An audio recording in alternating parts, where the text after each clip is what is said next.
Welcome everybody to another After Effects tutorial.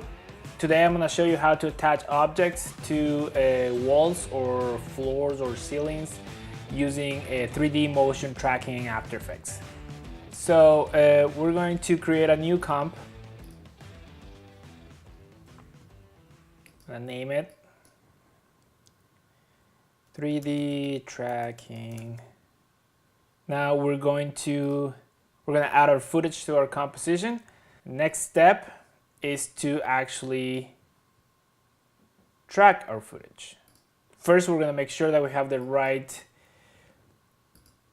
settings for our composition.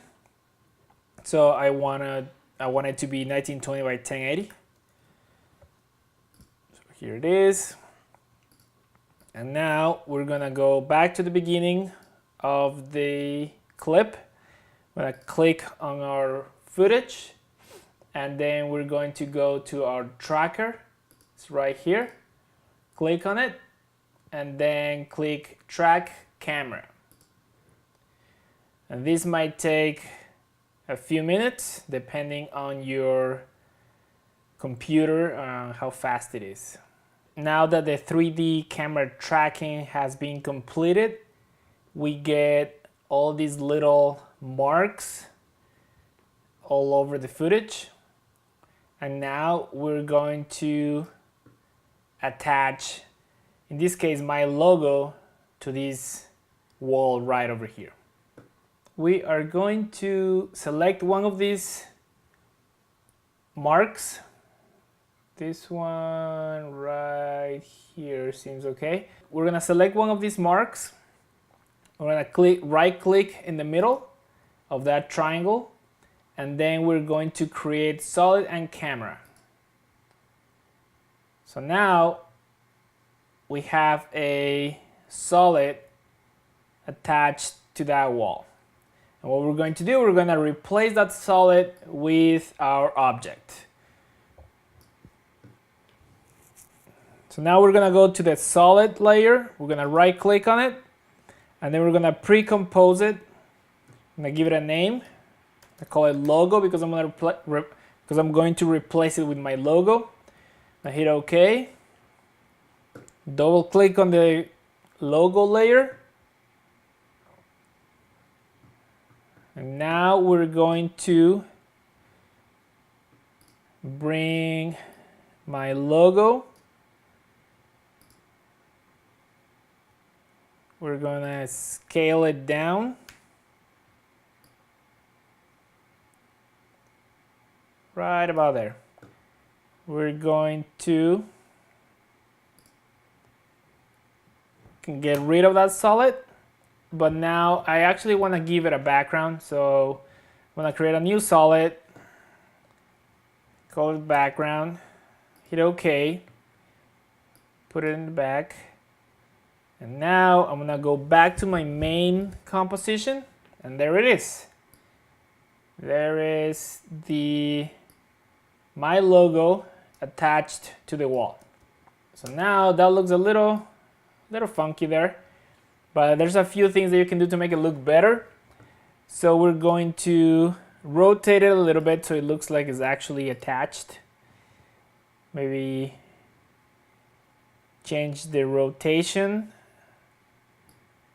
just a tad, right about there. There you go. And maybe change the blending mode to soft light, and we are going to change the position right about there. Now we play it back, and there it is. Now we have my logo attached to the wall. In this case, we attached my logo, which was just a PNG image, but you can attach video footage, pictures, whatever you want. So I'm going to attach another one right over here to this wall. So I'm going to go back to my layer.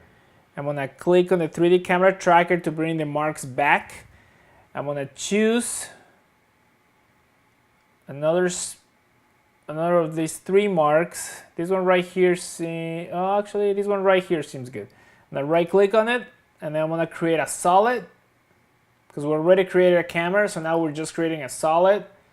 And again, if you scroll the footage back and forth, there it is. It's attached to the wall. I'm gonna go click on the solid layer, right click on it, pre-compose it, and then we're gonna call it video screen. And hit OK.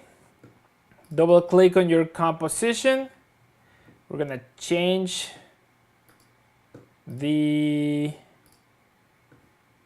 composition settings so it matches the aspect ratio of the video that I have. So I'm going to drop my video here.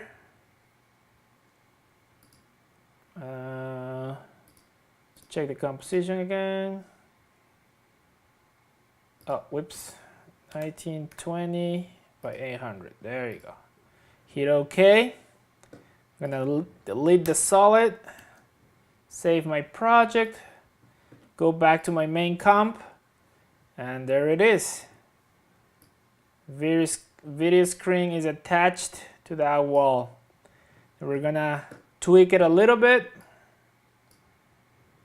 We're gonna use the rotation again, right about there. And maybe we can change the blending mode to screen. Maybe drop the opacity a little bit. Right about there. You can do all kinds of cool stuff to make it look even better, but you get the idea. And that's pretty much it. Now that we have the video screen attached to the wall, and we have my logo attached to the second wall. I hope you guys liked this video. If you liked it, make sure you hit that like button. If you haven't subscribed yet, please subscribe. That'll be awesome. And I'll see you guys on the next tutorial.